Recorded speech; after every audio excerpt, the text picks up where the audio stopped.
Make up rumors that I have CP and I'm a prostitute because I won't date you? Goodbye to your new $150,000 car and hello prison and a ruined life. Me, 18M, unmedicated senior. Psycho incel, referred to as PI, M16. So for backstory, I was the only gay kid in what felt like my entire small deep southern town, and came out very young, so that identity kinda stuck. My family was mostly very supportive and I'm grateful for that, because outside of 2 to 3 friends I might as well have had a scarlet A branded to my forehead. Eventually though a few other people came out, one being PI, a very wealthy spoiled all-American entitled kid who drove a very, very expensive new car. Now when he first came out it was to no one's surprise, but regardless a mutual friend was worried it would be a hard time, and asked if I would befriend him, give him tips on how to get through it etc. I of course said yes, big mistake.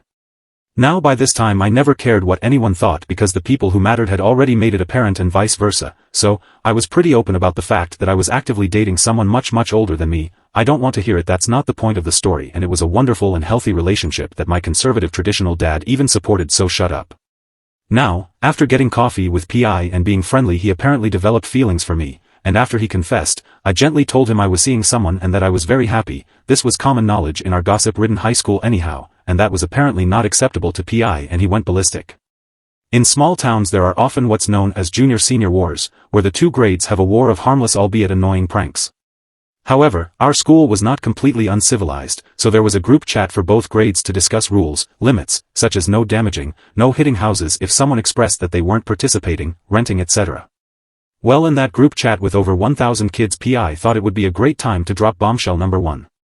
I had expressed that I was not participating, to not hit my house it's rented, and so on and so forth. QPI responding directly and saying, what, you can't afford to buy with all the money you've been making being a prostitute for your 50-year-old boyfriend? I would like to say first off, my boyfriend was nowhere near that age. I saw red. I loved that man to death and felt a forehead vein practically hemorrhage. Safe to say the rumor passed throughout the high school and the community. My coaches took me aside, our extra religious teachers tormented me more, and I was a pariah. Oh well, I had acceptance to a top university, my friends, boyfriend, and family. I was almost done. Then the next rumor dropped and this is when I went nuclear. One day, I got a call from my friend, and immediately I knew something was wrong. Apparently little PI had decided it was a good idea to lie and tell people I had, 1, cheated on my boyfriend, 2, made a video with him, and 3, it was with a junior, someone under 18. None of which was remotely true. Thankfully he was very popular and very straight, and also was an obsession of PI's and knew where it came from, and he agreed to, in writing express none of this was true, and gave me copious amounts of evidence, screenshots of texts, Instagram DMs, etc. of PI's online harassment. I kept all of this in a file just in case this ever got out and I needed to defend myself, and thankfully it never became more than a funny impossible salacious story made up about me. However, it was too late for him, as I was already very mentally unstable and this would have ruined everything I was riding on. Now on to the revenge finally. So not only was PI's car brand new, but it was a new car because he had destroyed his old one and was not getting another. Love small town gossip, but also driving through someone's house is pretty conspicuous lol. Now, I'll admit I did not come up with this, I read it in a fanfiction, but it actually worked out very well. First thing I did was go to the furthest bait and tackle shop I could find and bought catfish bait. Now, if you don't fish you might not know, but catfish love the stinkiest, smelliest bait you can find, and I bought a whole jar of the slop. I knew the parking lot of my school had no security or cameras because my car had already been vandalized. I did embrace the F word carved into my door with pride eventually. And then, I got to work in the cold February morning. First thing I did was hammer nails into 3 of his tires. Now, this wouldn't pop them immediately, but they would eventually each deflate at much more inconvenient places and nails would look more accidental than if they were slashed. Then, I took poison ivy and rubbed it all over the door handles of his car. Afterwards, I took a mix of gravel and Vaseline and spread it all over the windshield wipers, which would just scratch the hell out of it once he used them.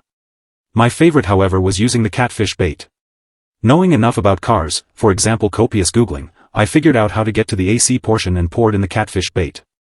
Sadly, I wouldn't be able to witness this but, he wouldn't be using his AC for another month or so since it's still cold. All that time for it to rot, fester, congeal, and the first day it's warm and he decides to blast AC his car will be filled with the fumes of 1,000 rotten piles of roadkill and low tide without any idea where it's coming from or how to get rid of it. The next part of this story is honestly out of pure dumb luck, and I can't claim complete responsibility for the universe's work. However, being the obsessive paranoid type, would check his socials from a burner account now and again, perhaps hoping to hear about his fishy car or to see if he aired out more rumors about me. One day I found something odd, nothing. Every single social media was gone. Out of pure curiosity I googled his name, and found something very juicy, and very crazy. He was arrested in an entirely different state for attempting to impersonate a government official and bring a gun into a theme park. Safe to say that didn't fly, but it also did not get enough traction as I would like. And thus, I sent it to everyone I knew in our small town, his summer job, future college, our high school, that giant group chat of over 1,000 people. Yeah, got sent there as well. By the end of the day he was a pariah, jobless, and collegeless. I left my town, and honestly haven't heard anything about him since, but I can't imagine he amounted to much being that insane, and with that type of crime as well. Edit, since people keep saying this is not real because I called it a small town but it has a big school. When you grow up in the same town with the same kids and same siblings and same families and same houses and jobs and clubs and sports. For 18 years straight, it gets small and feels small. Sorry, it's not a population of 3 and dropping. Further, you could easily find the article about this crime, proving it did happen. If mods need proof, I have it all.